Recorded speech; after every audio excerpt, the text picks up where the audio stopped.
لله نحمده ونستعينه ونستغفره ونعوذ بالله من شرور انفسنا من سيئات اعمالنا صدق اللہ العلی العظیم۔ میرے محترم بزرگوں، بھائیوں، آج 15 اگست 1947 وہ دن ہے جس کا ہم کو سالہ سال سے انتظار رہتا ہے۔ کیوں انتظار رہتا ہے؟ اس لیے کہ ہمارا دیش ملک ہندوستان 15 اگست 1947 کو آزاد ہوا۔ انگریزوں کے پنجے سے اس دیش کو آج ہی کے دن آزادی ملی۔ میرے بھائیوں، ہندوستان کے اندر انگریز آیا اور مسلمانوں سے درخواست کی کہ ہم تجارت کے لیے آئے ہیں، ہم کو اجازت دے دی جائے۔ مسلمانوں نے ان کی چالوں کو نہیں سمجھ پایا، ان کی چالوں کو نہیں جان پائے اور ان کو اجازت دے دی۔ آہستہ آہستہ وہ لوگ ہندوستان کے اوپر قبضہ کرنے لگے، یہاں تک کہ بہت ساری چیزوں کے اوپر انہوں نے قبضہ کر لیا۔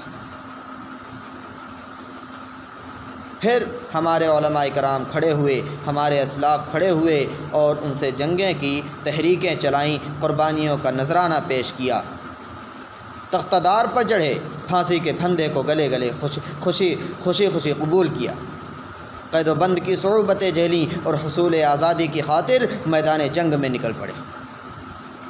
غیر ملکی حکمرانوں نے اپنے اقتدار کو قائم رکھنے کے لیے، اس ملک میں رہنے کے لیے، اس ملک میں حکومت کرنے کے لیے طرح طرح کے آپس میں اختلافات پیدا کیے، طرح طرح کی چالیں چلیں۔ انگریزوں نے ہندوستان کے معصوم باشندوں پر ظلم و ستم کے پہاڑ توڑے، ہندوستانیوں پر ناحق گولیاں چلائیں، چلتی ہوئی ریلوں سے ان کو ڈھکیل دیا گیا۔ مگر ان ظلم و ستم کے بعد ان ظلم و ستم کو روکنے کے لیے اور طوق غلامی کو گردن سے نکالنے کے لیے، میرے بھائیوں، بہادر مجاہدوں نے ان کا مقابلہ کیا اور ملک کو آزاد کرا کے ہی چین لیا۔ ہندوستان کی آزادی میں مسلمانوں کا بہت بڑا کردار رہا ہے۔ سب سے پہلے جنگ جو 1754 کے اندر ہوئی، وہ جناب سراج الدولہ کے نانا علی وردی خان نے انگریزوں کے خلاف لڑی تھی۔ سب سے پہلی جنگ نواب سراج الدولہ کے نانا علی وردی خان نے 1754 میں لڑی اور ان کو شکست دی۔ علی وردی خان کے بعد ان کے نواسے نواب سراج الدولہ حاکم ہوئے اور اس خطرے کو محسوس کیا کہ انگریز ان کے ملک پر آہستہ آہستہ حاوی ہو رہے ہیں، ان کو اس ملک سے دور کیا جائے، ان کو اس ملک سے نکالا جائے، ورنہ یہ ہماری جانوں کے مالک بن جائیں گے، ہمارے ہندوستان کو اپنے قبضے میں کر لیں گے۔ چنانچہ نواب سراج الدولہ نے انگریزوں سے جنگ کی اور کسی وجہ سے ان کو شکست ہوئی اور ان کو دارالسلطنت مرشد آباد کے اندر شہید کر دیا گیا۔ میرے بھائیوں، کچھ بہادر و مجاہد ایسے بھی ہیں جن کا تذکرہ اگر اس آزادی ہند کی تاریخ میں نہ کیا جائے تو میرے بھائیوں تاریخ پوری نہیں ہوتی، تاریخ ادھوری رہتی ہے۔ جو مستقل انگریزوں کے خلاف چیلنج بنے رہے وہ ہیں ٹیپو سلطان۔ میرے بھائیوں، ٹیپو سلطان نے انگریزوں سے 4 جنگیں لڑی تھیں۔ 1783 میں انگریزوں سے پہلی جنگ لڑی اور انگریزوں کو شکست دی۔ یہ جنگ 1784 میں ختم ہوئی۔ یہ میسور کی دوسری جنگ بھی کہلاتی ہے۔ ٹیپو سلطان نے انگریزوں سے لڑتے لڑتے جام شہادت تو نوش کر لیا، لیکن انہوں نے کسی انگریز کے سامنے گردن نہیں جھکائی، کسی انگریز کے سامنے انہوں نے گردن نہیں جھکائی۔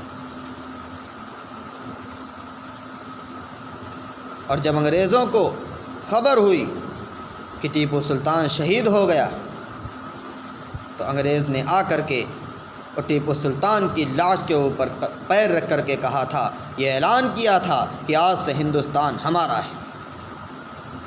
ٹیپو سلطان ایک وہ واحد آدمی تھا جو انگریزوں کے خلاف بہت بڑا کانٹا تھا۔ بہت انگریز ڈرا کرتے تھے ٹیپو سلطان سے۔ میرے بھائیوں، جب خبر ہوتی ہے تو آتا ہے انگریز اور ٹیپو سلطان کی لاش کے اوپر کھڑے ہو کر کے کہتا ہے کہ آج سے ہندوستان ہمارا ہے۔ آج سے ہندوستان ہمارا ہے۔ میرے بھائیوں، میں کہاں تک گناؤں؟ ہمارے علماء کرام نے اس دیش کو آزاد کرایا۔ ہمارے غیر مسلم بھائی بھی اس دیش میں، اس ملک کی آزادی میں شریک ہوئے، لیکن 1754 سے لے کر کے 1800 تک جو بھی جنگ ہوئی میرے بھائیوں، وہ صرف واحد مسلمانوں نے لڑی۔ اس میں میرے بغیر ملک کے جو ہے غیر برادر نہیں شامل تھے۔ میرے بھائیوں 1754 سے لے کر کے میرے بھائیوں 1800 تک جو 1 سال جنگ لڑی ہے، وہ صرف واحد مسلمانوں نے لڑی۔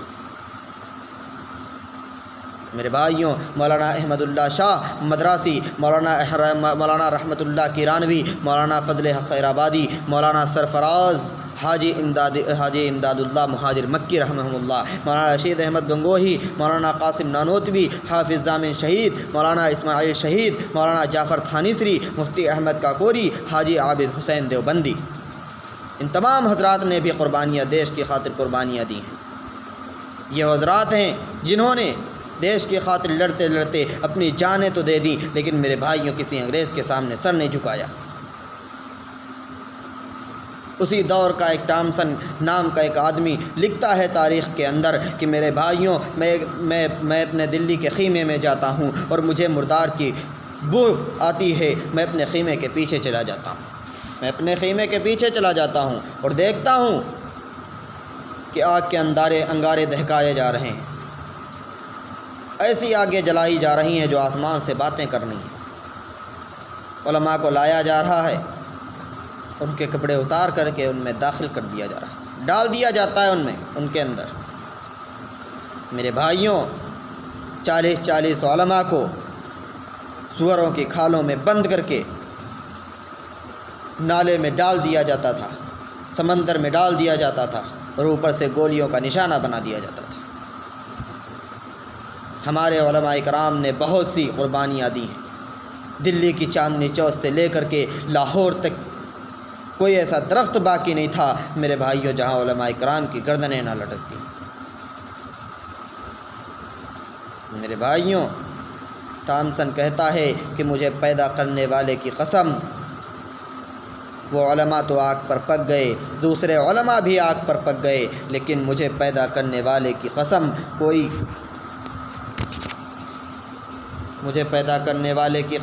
مجھے کوئی علماء ایسا نہیں دکھا، مجھے کوئی عالم ایسا نہیں ملا، میں نے نہیں دیکھا کہ کسی عالم نے انگریز کے سامنے گردن جھکائی۔